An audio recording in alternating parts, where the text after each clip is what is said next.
Hey, Ryan with QLZ. It is another home edition of the Green Room, and we're being joined today by a guy who I've listened to for a long time. He influenced a lot of my teenage years, Jacoby Papa Roach. How you doing, man?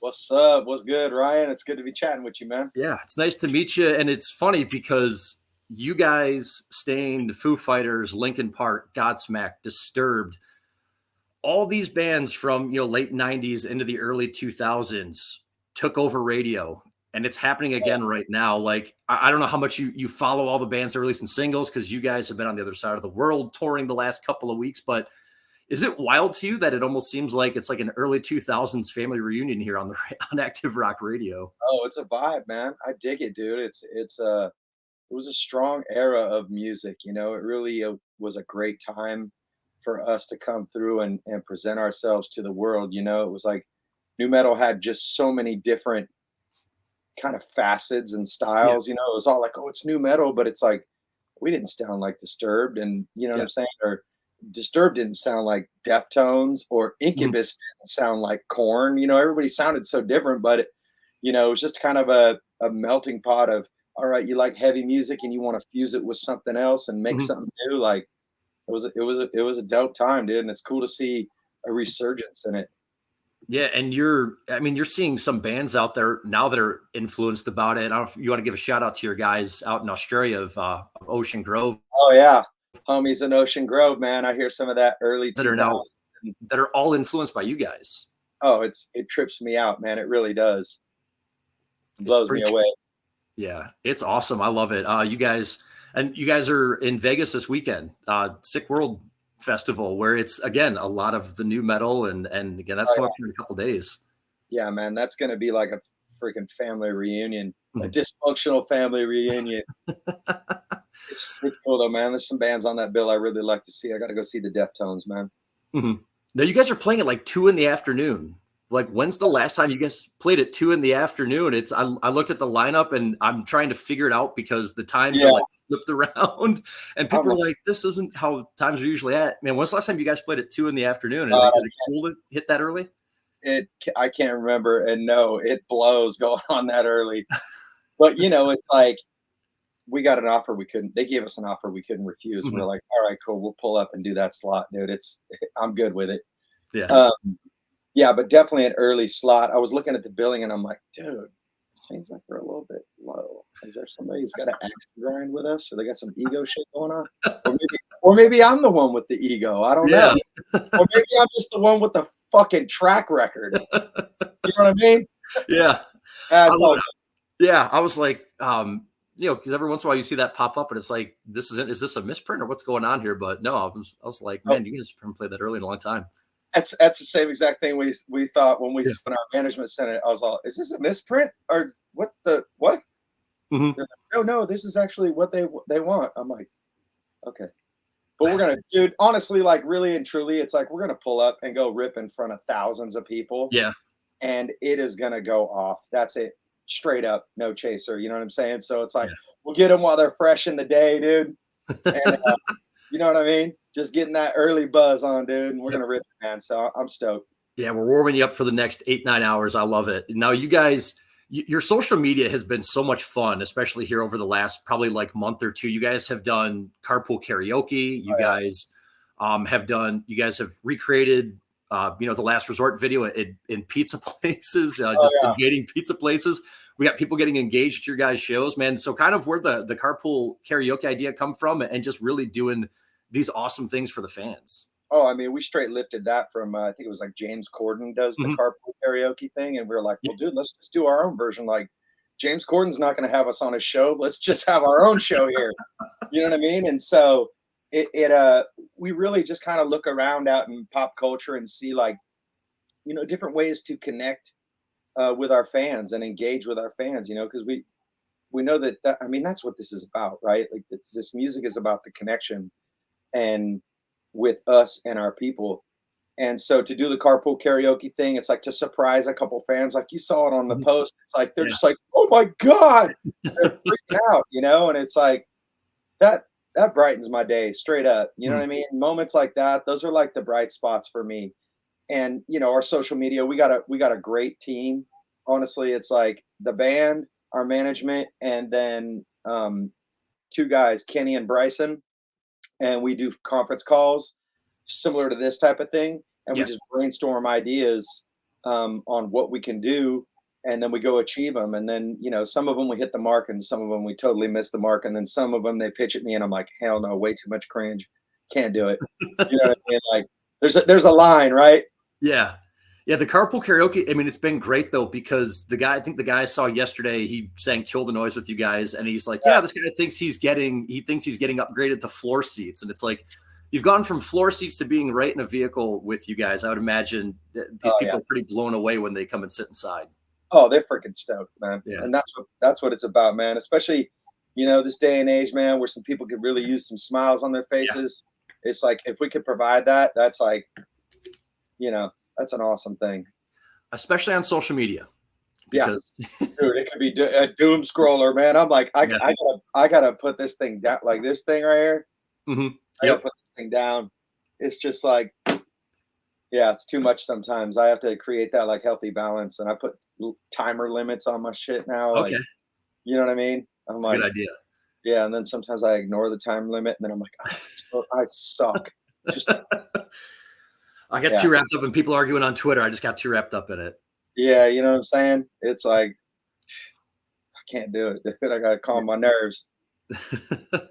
Love it. Now, you guys, with how this industry is working, you guys just had another number one, Cut the Line, Caleb Beartooth on there, another number one, Ego Trip, obviously another massive album from you guys. What do you guys want to do when it comes to, I guess, new music again? Because it just never stops. If you're a small band, it never stops. If you're, a band that's made it for 20 some years, it never stops. So what are you guys looking forward to when it comes to new music? I'm going actually into the studio end of the month for a couple days and cutting tracks on two songs. And so we're really excited about this new music and where we're taking it. And I think the fans are going to be freaking stoked on, the sound and the style. It's heavy, it's in your face, it's aggressive, and it's pummeling. Like the riff on this one track is just like, it's like simple, but it just has that attack to it. And that's something that we love, like in the shows when we drop that riff and it just gets people like just in that vibe together. There's something magical about that. And so yeah, man, stoked to go create new music. And we're running the record company now, and that's been awesome. So for on this album Ego Trip to have 3 number ones out of the 4 singles we released, like what? Huh? Is this real? But it's another part of the deal, right? Because it's like you got music videos, you got radio, you got streaming, you got album sales, you got vinyl sales, and it's like we've just learned so much about this process and really kind of locked in and engaged into it. And it's been something that's been really inspiring to us, just not only the creative side, but like the promotion side of what we do. Yeah, I've asked a couple of bands this as well. Again, with how fast things move in this industry and people always want the next thing, do you feel like you get enough time to really appreciate like an album you guys have put out? Like, do you feel like you guys have been able to put, a spotlight on Ego Trip and really just kind of enjoyed the ride with it? Oh, for me, absolutely. This album, it's been such a great run for us, and it's not over. We might release another single later on in the year. We're kind of deliberating with our team, just discussing, all right, is radio burn out with us, or do they want more? And so it's a fine line of like, all right, we're gonna jam it, but then like if the people aren't gravitating towards it or really feeling it, then we don't want to jam it down people's throats, and so but yeah, man, I'm super grateful about the reception of this album, and I've had plenty of time to reflect on it. This album was done for like 8 months, 9 months before it was even released, right? So I like lived with it for a while before we even released it. And so really at this point, the band's really feeling like, man, hurry up and get in the studio. I'm like, hold on, just slow your roll, dude. Like I need to take a beat and like come home and be daddy. You know what I'm saying? Just, be a husband, just drool on myself on the couch every once in a while, like this simple man stuff. take a break. Now it doesn't stop much for you guys either, because you've got Shinedown, Spiritbox. You guys are heading out with in a couple of months. Have you guys toured with Shinedown before? I'm trying to remember. Yeah, we have done a run with Shinedown. We've actually done a couple. I've been knowing those guys since they first came on the scene. Honestly, I mean, those have been Brent and the boys have been friends of mine, really good friends of mine for many years. And when Brent hit me up personally about the tour, he's like, "Hey man, like, what do I gotta do to get you on this tour?" I'm like, "Well, top, brother." And I was just so stoked to get that call, man. He's such a good dude and such a great songwriter, such a great front man. And so we're teaming up on this tour with those guys, and it's gonna be a smasher. Yeah. Like, I am so excited. And they're having such a great run right now too. So it's like, to get our two forces together, like, we're definitely gonna be selling out arenas all over America. It's gonna be dope. It's like 40 #1 hits between the two of you guys. It's unreal. It's amazing. Those dudes are the #1 active rock hit machine. It is insane, man. I'm like, every time I blink an eye and I turn around, I'm like, hold on, those fools got another #1. But it's like they write the tracks, man. Yeah, they're such a great crew of dudes. And Eric, the bass player, is doing a lot of the production. He's producing the albums with the band. And that dude is just so wildly talented, and they're just doing such a great job. I got nothing but good things to say about my boys in Shinedown. Except bring your A game, because Papa Roach is coming. Now they know it. They know it, man. It's like they know they got to bring the A show when, I mean, they do it every time regardless whoever they have on the road. But Papa Roach will come in to light a fire. Is there any fun? I mean, obviously, is any fun trash talk when you guys do a big like co-headlining run like this, where, hey, we're gonna go out there, we're gonna set the bar, you guys come at it? Any friendly competition with that? Here's the deal, man. Here's the deal, dude. It's like, we just took out Falling in Reverse on tour, right? And I was like, they come off stage and I go in the dressing room, I'd be like, "You motherfuckers, you guys damn stole the show, dude. Now I gotta go steal that shit back." And I like that, man. It's like that. A competitive edge. I think it's necessary, man. It brings the best out of people. And man, it's like, you gotta talk a little shit. This is my gang versus your gang, boy. What you got? And it's gonna be a banger, dude. I'm just so excited about it, honestly, man. And playing with great bands like, for instance, Falling in Reverse or Shinedown, it's like it brings the best out of us, like I said earlier. And I'm stoked about Spiritbox as well. Yeah. I think that's going to be they're going to be a great opener on that run, and they've got a really cool sound, super heavy, and so bringing a different dynamic. Plus, having a female fronted group too, man, she's a force to be reckoned with. Yeah, Courtney's a beast. I've interviewed her in the past. She's so outgoing. It's probably one of the longest interviews I ever had, because she's so personable and outgoing. Cool. And I haven't seen them live, but you see some videos, and I mean, she fucking brings it. She's not sitting back to anybody. Yeah, I've never seen them live. I've just heard the music and heard they've got a great reputation. So I look forward to meeting them as well. So if they're coming anywhere near, if anybody's listening to this, if this show's coming in, you better stop and get your tickets for it, because it's going to be a hell of a lineup. It's going to be a fun show. And Jacoby, I know you've got some more media you're doing today, but before I let you go, it's a question that I've been asking. I asked a lot of bands at my last gig, and it was kind of a blog post, and it was about your favorite complete albums of all time.